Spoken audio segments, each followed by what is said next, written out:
সম্মানীয় দর্শক, দেখছেন এই মুহূর্তে N A stock Bangla YouTube channel. সরাসরি চোখ রাখবো আজকের বাছাই করা 10টি গুরুত্বপূর্ণ সংবাদে।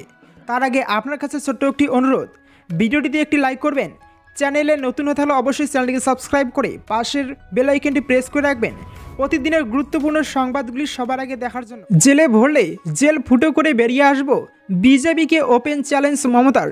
উত্তরবঙ্গ সফর সেরে বৃহস্পতিবার নদিয়ায় সভা করলেন মুখ্যমন্ত্রী মমতা বন্দ্যোপাধ্যায়। আর এদিনের সভায় ঝাড়খণ্ডের মুখ্যমন্ত্রী হেমন্ত সোরেনের গ্রেপ্তারির কথা স্মরণ করে তৃণমূল নেত্রী কেন্দ্র সরকারকে বেলাগাম ভাষায় আক্রমণ করে বলেন, আমাকে জেলে ভরলে আমি জেল ফুটো করে বেরিয়ে আসব। একই সঙ্গে ইডি বা অন্যান্য কেন্দ্রীয় এজেন্সির ভূমিকা নিয়েও প্রশ্ন তোলেন মমতা বন্দ্যোপাধ্যায়। এদিন বিজেপির নাম না করে মমতা বন্দ্যোপাধ্যায় চাষাচলা ভাষায় আক্রমণ করেন এবং বলেন, আমরা চোর আর আপনারা সব সাধু। মানুষের টাকা লুট করে বড় বড় কথা, চোরের মায়ের বড় গলা, শূন্য কলসির আওয়াজ বেশি। আমাদের ছেলেমেয়েরা কেউ চোর না, হাতের 5টা আঙুল সমান হয় না, তাই বলে হাত কেন কেটে দিতে হবে?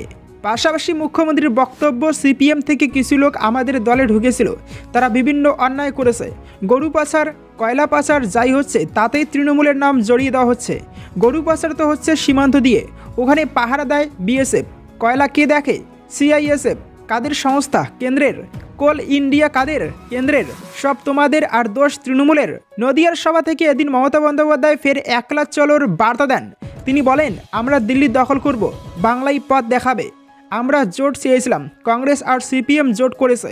আমি সিপিএম করি না, আমি বিজেপি করি না, আমি মামাটি মানুষ করি, আমরা একাই লড়ব। বিরাট অস্বস্তিতে মমতা। 2 লক্ষ কোটি টাকার কোনো হিসেব দেয়নি রাজ্য, ক্যাগ রিপোর্ট দেখালেন সুকান্ত। বঞ্চিত বাংলা, প্রায় সমস্ত সরকারি প্রকল্পের টাকা বন্ধ করে দিয়েছে কেন্দ্র। 100 দিনের কাজসহ একাধিক খাতে টাকা আটকে রেখেছে মোদী সরকার, এমনই অভিযোগ বাংলার শাসক দলের। এবার এই ইস্যুতে তৃণমূলকে বিততে পাল্টা আসরে নামল বিজেপি। বুধবার সকালে সংসদে প্রধানমন্ত্রী নরেন্দ্র মোদীকে বাংলার বকেয়া টাকা মিটিয়ে দেওয়ার দাবি জানান তৃণমূল সাংসদ সুদীপ বন্দ্যোপাধ্যায়। জবাবে প্রধানমন্ত্রী সুদীপকে ক্যাগ রিপোর্ট পড়ে দেখার পরামর্শ দেন। এরপর থেকেই সকলের মনে প্রশ্ন উঠতে থাকে যে কি রয়েছে ওই ক্যাগ রিপোর্টে। তবে সকলের জল্পনার অবসান ঘটিয়ে এদিনই সেই ক্যাগ রিপোর্ট সামনে আনলেন বিজেপি রাজ্য সভাপতি সুকান্ত মজুমদার। বুধবার সুকান্ত মজুমদার ক্যাগ রিপোর্ট সামনে আনতেই রীতিমতো শোরগোল পড়ে যায়। সুকান্ত বলেন, প্রায় 2 লক্ষ কোটি টাকার হিসেব দেয়নি মমতা সরকার। বিজেপি সাংসদের দাবি, পার্সোনাল অ্যাকাউন্টে প্রকল্পের টাকা নেওয়া হয়েছে, এমনটাই উল্লেখ করা হয়েছে ক্যাগ রিপোর্টে। এই এত পরিমাণ টাকা যার কোনো হিসেব নেই, সেই টাকা কোথায় গেল? এই নিয়ে প্রশ্ন তুলতে শুরু করেছে গেরুয়া শিবির। সুকান্ত উল্লেখ করেছেন, ক্যাগ রিপোর্টে দেখা গিয়েছে প্রায় 2 লক্ষ কোটি টাকার কোনো ইউটিলাইজেশন সার্টিফিকেট জমা দেয়নি বাংলার সরকার। নিয়ম অনুযায়ী কোনো প্রকল্পের কাজ শেষ হলে তার ইউটিলাইজেশন সার্টিফিকেট জমা করতে হবে, তবে রাজ্য তা করেনি। প্রসঙ্গত, সেই 2022 সাল থেকে একের পর এক দুর্নীতিতে নাম জড়িয়েছে তৃণমূলের। নিয়োগ দুর্নীতি, পুরনিয়োগ দুর্নীতি, আবাস যোজনা, রেশন দুর্নীতিতে জর্জরিত শাসক দল। তৃণমূলের একাধিক নেতা মন্ত্রী জেলবন্দি। এই আবহে শিক্ষা থেকে গ্রামোন্নয়ন সব দপ্তরে দুর্নীতি হয়েছে বলে অভিযোগ তুলছেন সুকান্ত মজুমদার।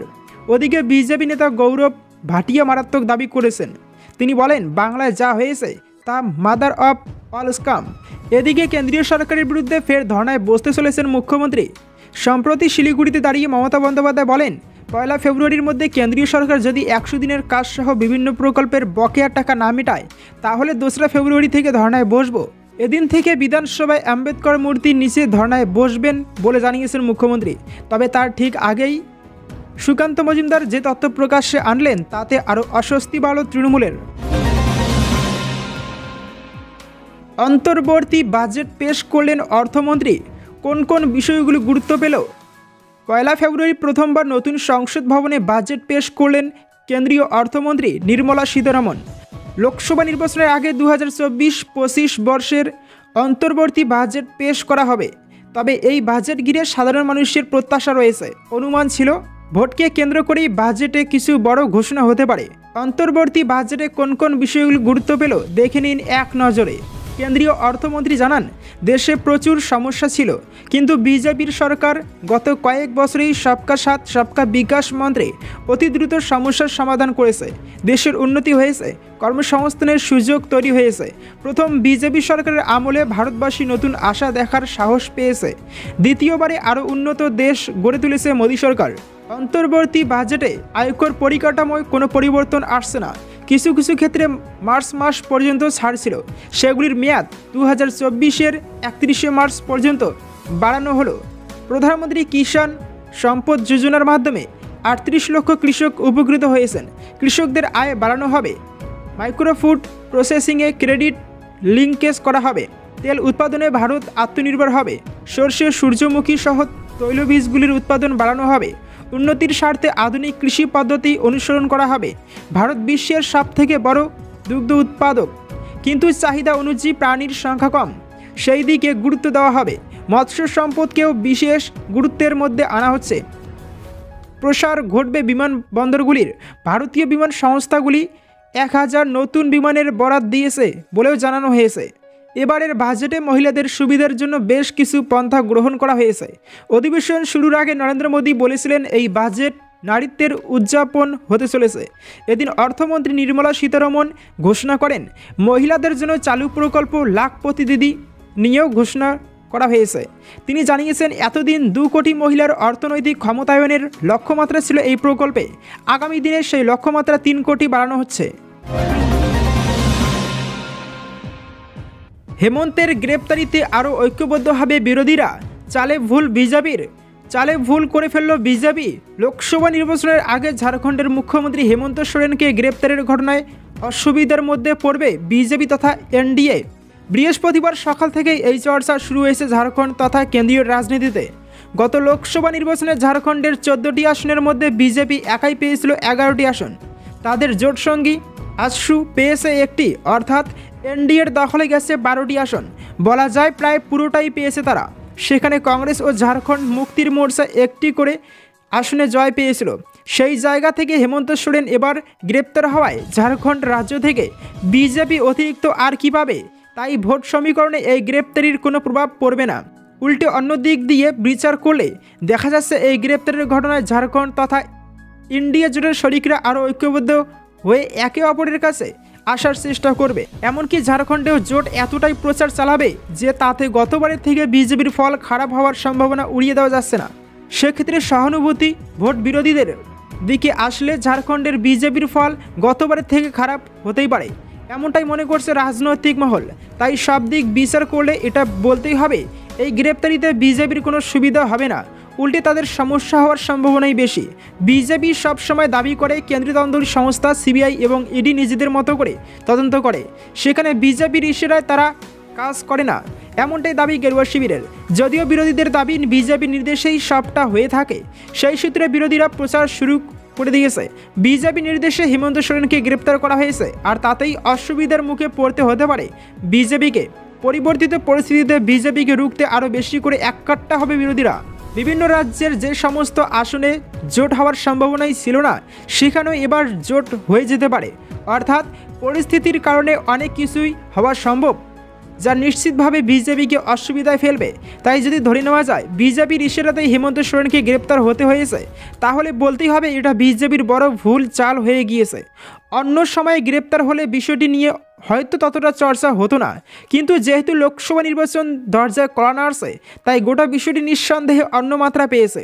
এই পরিস্থিতিতে লোকসভা নির্বাচনে ঝাড়খণ্ডে কী ফলাফল হয় সেদিকে বিশেষ নজর থাকবে রাজনৈতিক মহলের।